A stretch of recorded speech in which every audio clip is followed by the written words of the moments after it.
Hi guys, welcome to part 2। তো আগের দিনের ভিডিওতে তোমরা দেখেছিলে আমি প্রত্যেকটা মূর্তিকে সাদা রং করে রেখে দিয়েছিলাম।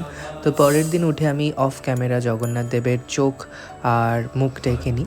তারপর আমি কালো রং দিয়ে রং করা স্টার্ট করি।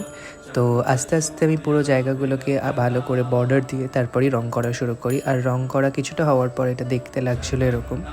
তো আমি এটাকে চেষ্টা করি যে একদিনের মধ্যেই শেষ করার, কারণ কাজ ফেলে রাখলে কাজটা পড়েই থাকতো। তো আমি আস্তে আস্তে মুখটা রং করার পরে চোখের চারপাশে লাল রং দিয়ে বর্ডার করে নিলাম এবং তারপর আস্তে আস্তে পুরো বডিটাকেই রং করছিলাম, তোমরা দেখতেই পাচ্ছ। তো এটা অলমোস্ট ফিনিশ লুক। আর মুখের আর কিছু ডিটেলিং বাকি ছিল, তো সেই ডিটেলিংগুলো আমি আস্তে আস্তে করছিলাম, যেমন ঠোঁটের বর্ডার, চোখের ওপরে আইব্রো আর অনেক কিছু। তো সেগুলো করার পর এই মূর্তিটা দেখতে কিছুটা এমন লাগছিল। তোমরা কমেন্টে জানাও যে মূর্তিটা দেখতে কেমন লাগছে। আর পরের